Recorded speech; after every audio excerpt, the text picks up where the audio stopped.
دلتو بورو وديسة تشي وشي دلتو بورو وديسة جند فونتازي جند شي فونتازا لا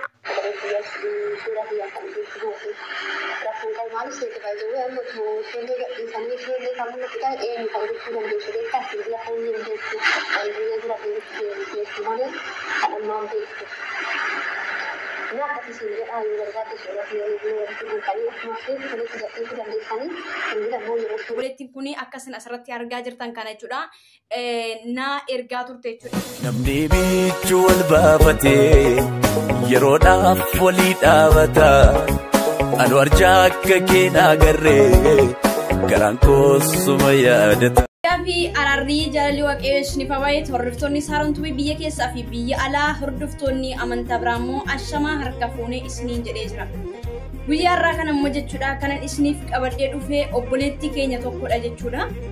Kan isheen dhaamsa obboleettii keenyaan isiniin biraan ga'uu dhufeera jechuudha. Dhaamsanas sagaleedhaan isiniif nan galcha. Sagalichi garuu baay'ee xirrit hin jedhu yookiis immoo huursaa jala jira. Ani immoo dhaggeeffadheera jechuudha. Sagalicha dhaggeeffadheera. Akkasumas immoo gartokkoo isiniif galchee jechuumarrallee hangan isaan isheerraa qoradhellee isiniif ibsuun ni danda'a jechuudha. Kananni har'a isiniif qabadhee dhufee obboleettii keenya bara 2008 jiruu ishee jijjiirrachuudhaaf akkas of jijjiirtee maatii jijjiiruudhaaf kaayyoo fi karoora ishee boriidhaaf ofan jijjiiraa naman ta'attee kan biyya mana abbaa ishee mana haadha isheetii baatee har'a garuu lafa buutee ishee dhibame tokko isiniif qabadhee dhufee jechuudha. Isheenis obboleettiidha kanii sagalee kanallee akkuma kanallee suuraa obboleettii kanallee naaf kenne kallattii danda'ameen social media kamiinuu taanaan hiriyoota keetiin biraanis naaf ga'ii YouTube irratti Facebook irratti social media kamiiniyyuu naan jetteennaan tolee jedheen sagalee kollee keessa galchii bilbila kollee maxxansi akkasumas immoo suuraa obboleettii kollee naan jettee jirte jechuudha. Dhufteeti kan obboleettiin kun akkasin asirratti argaa jirtan kana jechuudha. Na ergaa turte jechuudha. Akkuma asirratti argitanii akkasumas immoo viidiyoo keessatti illee kan argitu jechuudha. Obboleettiin keenya kun jireenya ishee jijjiiruudhaaf namni kamiyyuu gaafa mana abbaasaa mana haadhasaa gadhiisee ba'u of jijjiiree maatii isaa jijjiiree jireenya isaa idilee borii of jijjiiruun malee ba'ee achumarraan hafuu miti. Obboleettiin keenya kun egaa bara 2008 akka obboleettiin keenya naan jettetti jechuudha. Kan isheen qeebbaa ishee mana abbaa ishee biraa baatee biyya Beeruutiin kan isheen dhufte yookiin immoo Libaanooniin kan isheen dhufte 2008dha. Waggaa tokko guutuu haala isheen keessattuu mijataa hin turre haa ta'u iyyuu malee maatiidhaaf dawwalaa maatiidhaafis qarshii ergaa deddeebitee maatii gaafachaadha kan isheen turte jechuudha. Waggaa tokko guutuusaa maatii wajjin rileeshinii qabaachaati kan isheen turte deddeebi'aa kan turte erga waggaa tokko booddee garuu kun waggaa arfaffaadha kan isheen lakkooftee jirtu. Amma garuu maatirraa erga cittee turteetti bilbilli ishee hin hojjetu maatiidhaaf dawwalaan jirtu maatii wajjinis wal qunnamaan jirtu. Obboleettiin keenya kun immoo anillee waggaa tokko isa yeroo jalqabaa achan ture naaf ta'uu didee jennaanii mana jijjiirradhee booddee ergesi biyya galee kun amma Dubaay yookiin immoo United Arab Emirates hin jira naaf barbaada kallattii isiniif danda'ameenii odeeffannoo guutummoo na biraa argachuu dandeessu kan isheen jettee jirtu jechuudha. Kanaafuu obboleettii kana keenya biraa social media qabdanii share gootanii kallattii danda'ameenii akka bukkee dhaabbattan akkallee waaqa kadhattanii hundumti keessan akka obboleettiin kun iddoo dhokattee jirtu lafa jirtu yookiin jiraa yookiin immoo hin jirtu ishee akka isaan adda baafatanii jiraataniif illee share gochuu hin dagatinaa isiniin jedha. Sababiin sayyuu rarroo gidduu lama jiru yookiin jirti yookiin immoo hin duune duuteetti jedhanii furmaata tokkorra hin ga'iin jiru jechuudha. Maatiin haati yookiis immoo gadameessi deessee hangam akka dhibbattu hin beektu akkasuma abbaan dhalchallee obbolaan illee firoon illee hedduudha kan isaan cinqamanii obboleettiin illee gololmaa haala ulfaataa keessa dhaabbattee dhiphataatii kan jirtu kan jireenya ishee dabalatee kan obboleettii ishee illee jechuudha. Kanadha jechuudha kan isheen dhalattee guddattee godina Arsii Asallaadha jechuudha. Akkasumas immoo ganda isheen jetteellee asirraa ni dhaggeeffattu. sagalee gidduu isiniif nan galcha isatti hidhatees akka guddatte illee jechuudha. Mucayyoon sagalee hedduudha kan isheen naa ergite jechuudha. Sababa kanaafuu kallattii danda'ameenii sheer godhaatii obboleettii keenya kun akka isheen argamtuu fi namoonni beektan illee akkuma viidiyoo kan dhaggeeffataa jirtan namoonni keessattuu biyya Beeruut keessa jirtanii biyya Beeruut keessa jiraachuu qofa osoo hin taane kallattii dandeessanii jechuudha. Viidiyoolee hojjechuudhaan obboleettii kana gargaaruudha kan nuti qabnu. Obboleettiin keenya kunis kan isheen jette kanadha. Kallattii isiniif danda'ameetiin na gargaara obboleettii koo nan barbaadadha na barbaada na bira dhaabbadha jetteeti kan isheen sagaleedha akkasumas immoo suuraa isheellee bilbila isheellee ergitee jirti jechuudha. Sababa kanaaf hundumti keessan illee bukkee dhaabbachuu hin dagatiina isiniin jechuu barbaada. Sagalee isinii gashe.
Egaa sagaleeni kuursaati kan hin jiru ani mataan kiyoo duratti qabeeti kan dhaggeeffadhe isin jechuudha.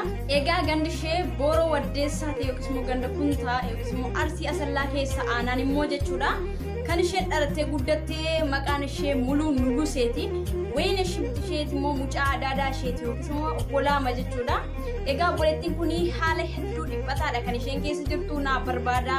Obboleettii koo kana naaf iyyaafadha.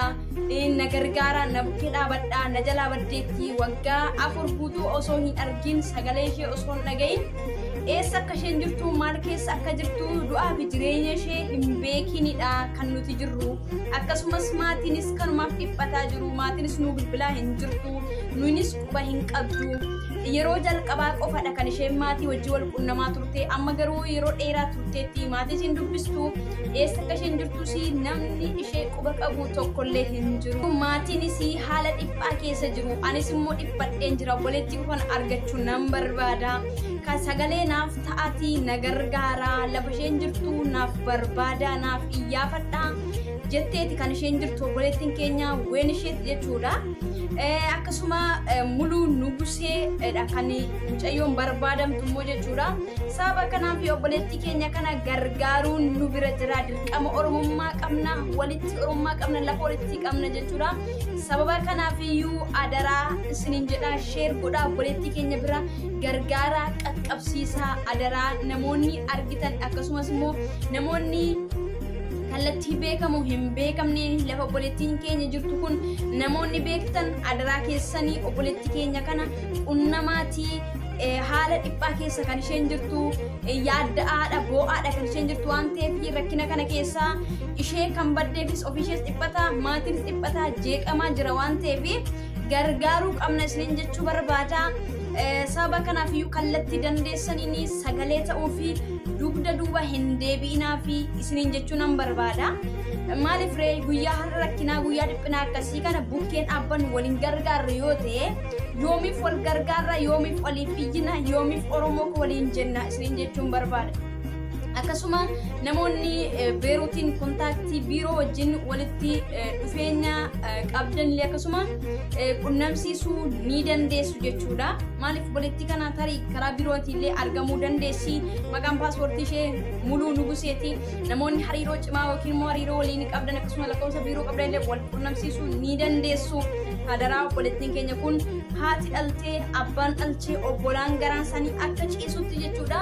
hadaraa keessan bukkee dhaabbachuu qabna dhiphina kana keessas baasuu qabna isiniin jedha fachuu qabna sabiinsa namni akkuma isiniin jedhee jaallatee maatii isaarraa addaan ba'ee hin jiraatu saba kanaaf iyyuu obboleettii keenya kanaaf sagalee taanee iyyinee baasuu qabnan isiniin jechuu barbaada maaliif ree tarii bilbila dhabuu dandeessi tarii maatii isheen keessa jirtu bilbila dhorkuu danda'u maatii wajjin akka waliin qunnamsiisne gochuu ni danda'u waan ta'eef kanammoo namoonni safara hojjetan illee fooqii tokkoffaa lamaffaa hojjechuu dandeessu safaras ta'uu dandeessu mana ollaa mana firaa hojjechuu waliin dandeessu namoonni muluun nugusee beektanii akkasuma mucayyoo suuraa irratti argitan kana namoonni beektan hadaraa keessan sooshaal miidiyaa kamiiniyyuu taanaan namoonni viidiyoo kanaa fi sagalee kana dhaggeeffatan nu qaqqabsiisaa nu qunnamaa obboleettiin maatiin firri guutuun iyyuu dhiphina keessa waan jiraa fi galee akka qaqqabsinu sagalee ishee akka isheen dhageessiftu asan jira akka isheen jettullee adaraa keessan nuuf taasisaa isiniin jenna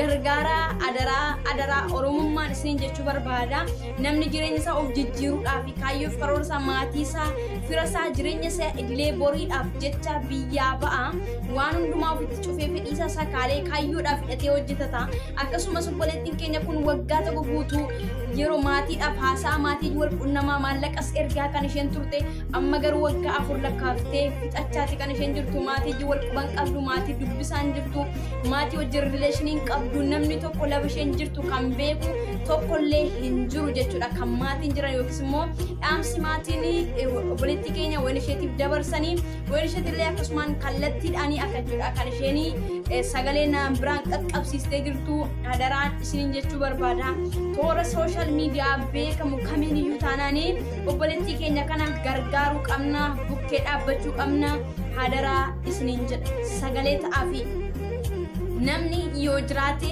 nama fayyada namni yoo hin jirute gatii hin qabu saba kanaaf iyyuu obboleettiin keenya yoo jiraatte nu fayyaddi dhiiga keenya lafee keenya waan taateef nu fayyaddi nu gargaarti ija keenyas midhagina keenyas nu bukkeedha obboleettiin keenya sababa kanaaf iyyuu namni oromummaan sitti dhaga'amu namni lammummaan sitti dhaga'amu namni eenyummaan sitti dhaga'amu namni nafa namummaan kee sitti dhaga'amu sagalee kana sheer godhi saaroniif miti yuutuubidhaafis miti kallattii dandeessaniin obboleettii keenya kana gargaaraa bukkee dhaabbadhaa hadaraa isiniin jechuun barbaada yoo obboleettiin keenya kun hin jirtullee ta'e yookiis safara jirtan keessatti boqotteettis yoo ta'e jirtis yoo ta'e hafuura ishee nu qaqqabsiisaa isiniin jedha